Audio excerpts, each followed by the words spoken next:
Wasatch 100 cuts through the heart of Utah's Wasatch Mountains, pushing runners through high heat and cold mountain passes, all with the heart and soul of a classic old school ultra. Okay, take a tumble. Good, yeah. This is the 2025 Wasatch 100.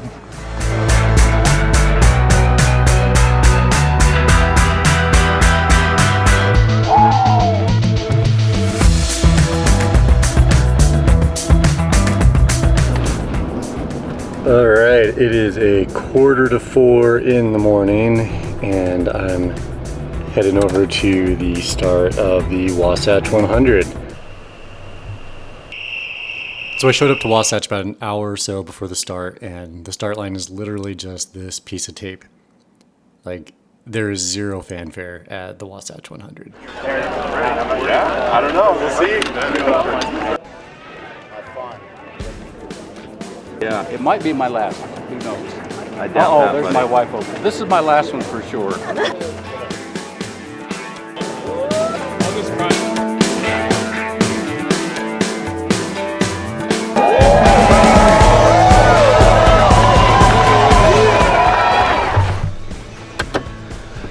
All right, Wasatch just started, I guess 3 minutes ago technically, but I don't even know if they started on time.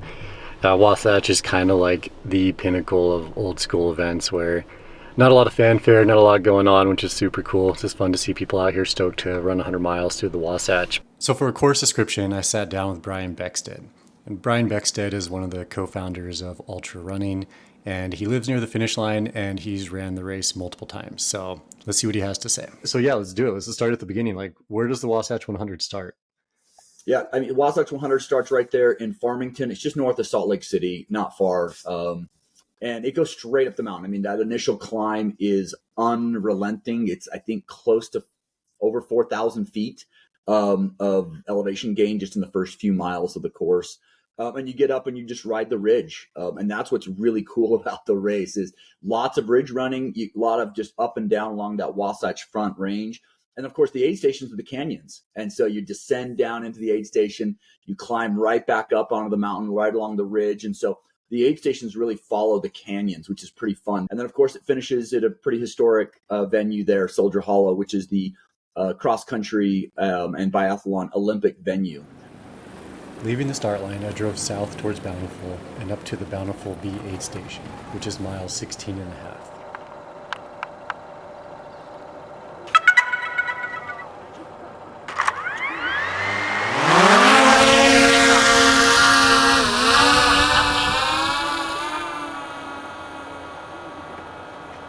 So we just had an incredible sunrise, super pretty. Got the drone up, got some cool shots of the Wasatch.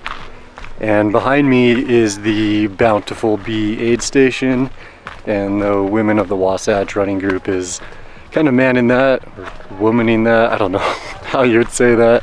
The Women of the Wasatch are putting together the aid station up here at Bountiful B. I'm gonna hike down the trail here a bit, and it's only like 7:30 or so, and projected times are around 8:30 for the leaders to come through.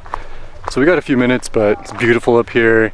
It's a little cooler than the start. I'm up at around 8,000 feet now, and it's just really awesome. I've never actually been to this part of the Wasatch before, so it's cool to be up in here and see something new. It's just crazy that the city is just down the mountain a few miles, but it feels super remote up here.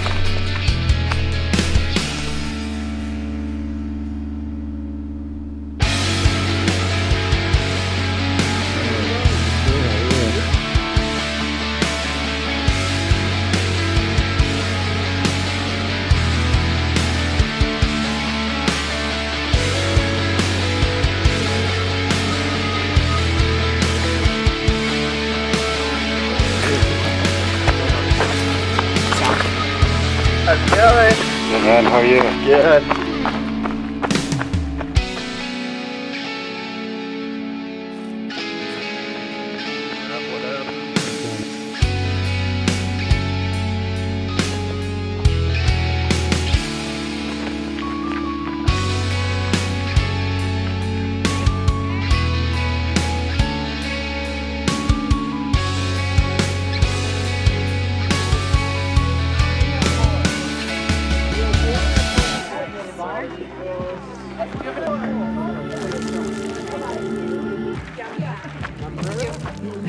3 to 5. Okay. Take a tumble. Good, yeah.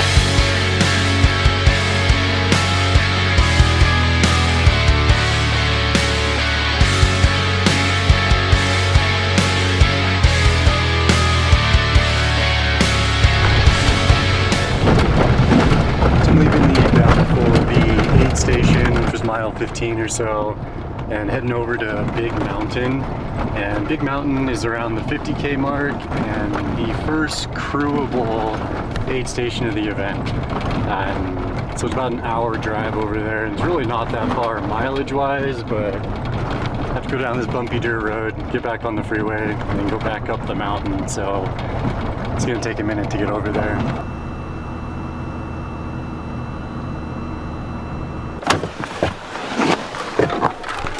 What's up, Jimmy? How are ya? We're waiting here for the first runner to come in. I'm gonna hike up the course a little bit towards the runners. And this is the Great Western Trail. So it's pretty cool up here. A lot of aspens, a lot of brush, but it's just nice and dusty. But temps are pretty good actually. Like it's warm, but it's usually just burning hot up here. So it's actually pretty nice. Nice job, dude. Thanks.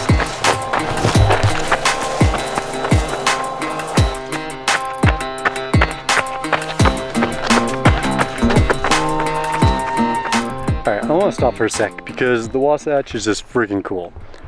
Like out that way south is Big Cottonwood Canyon, Little Cottonwood Canyon. They're home to events like Speed Goat 50K, which is another old school ultra. It's also where I found trail running, so I'm a little bit biased.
The next crewable aid station after Big Mountain is Lambs Canyon.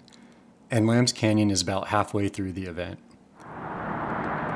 The Lambs Canyon aid station is situated right along the freeway going up to Park City. And since aid stations are usually pretty boring, I decided to go up in the mountains and see the good stuff. I'm gonna head up to Desolation Lake and try to catch the leaders up there, fly drone. It's super beautiful, but it's a bit of a hike, so I'm gonna get on my way.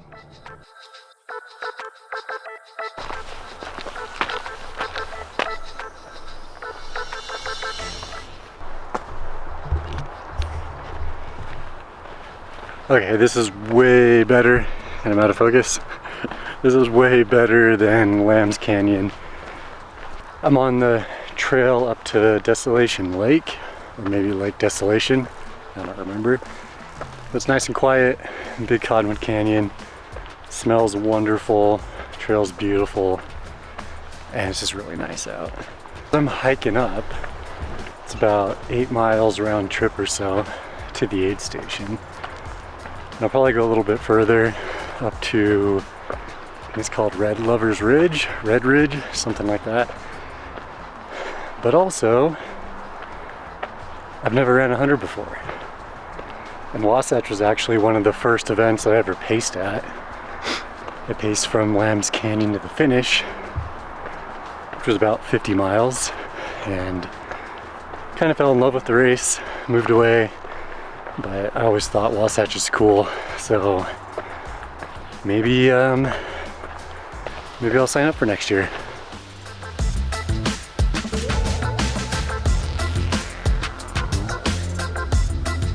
It's all right.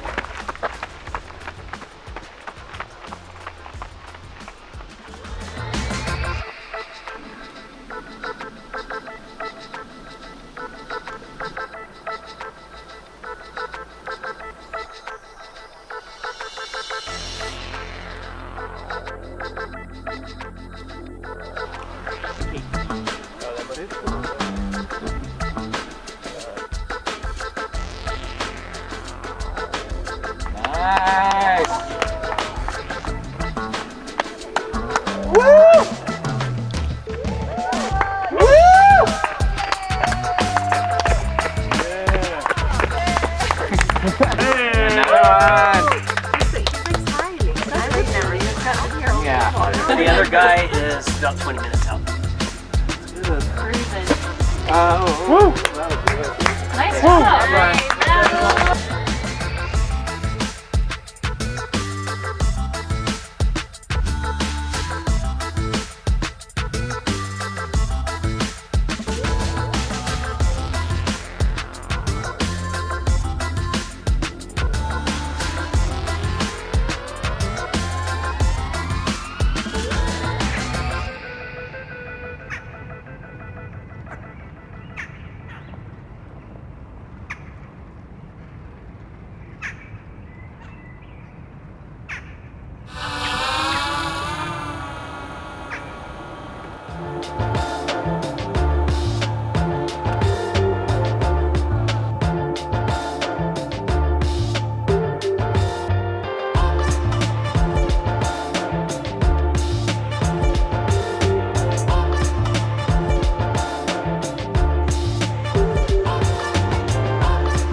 So I'm getting ready to head down and go to Brighton. I just saw lead female and second place female, along with Jimmy Elam, last year's winner, and the second fastest time of all time behind Jeff Rose.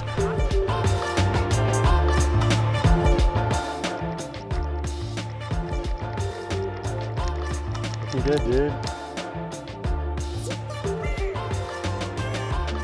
The fastest time ever recorded at the Wasatch 100 was set by Jeff Rose in 2009, and he ran 18:30:55. And for the women's record, that was set by Bethany Lewis, who in 2014 ran 22:21:47. So these records have been around for a minute. Last year in 2024, local Jimmy Elam, who lives pretty near the finish line, set the second fastest time. So I sat down with him to talk for a second about the event. So many reasons why the time can, should, and will go faster now than it did then when Jeff Rose did it. Yeah, so what are some of the things that you think could make the course go faster? Yeah, I mean, like just nutrition is a big part. I think the way we look at how we're taking in fuel and food is much more developed now than it was then. And then also cooling methods.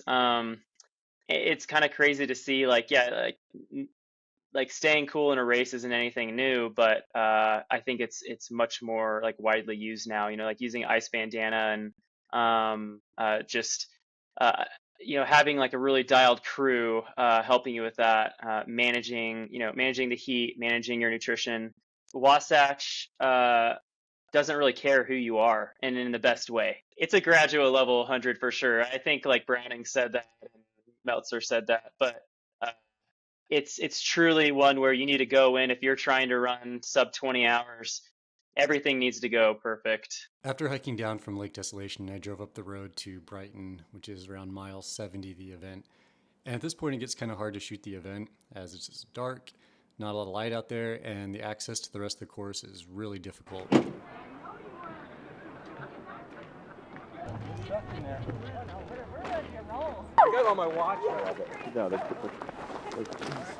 Having started running in Utah, the Wasatch 100 is one of the first hundreds I'd ever heard about.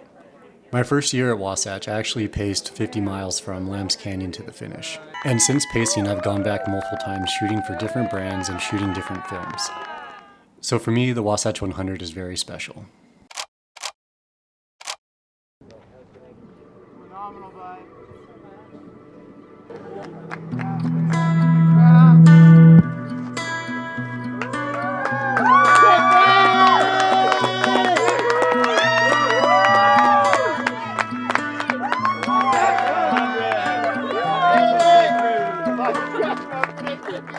Well, safe cruise, everybody.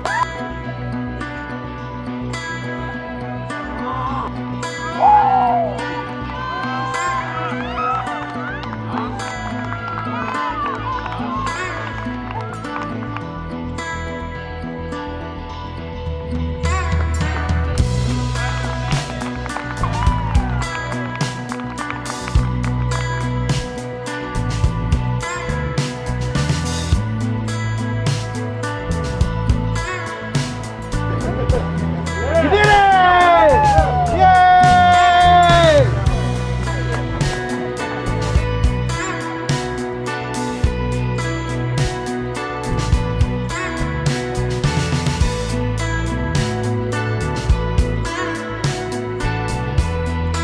Ryan.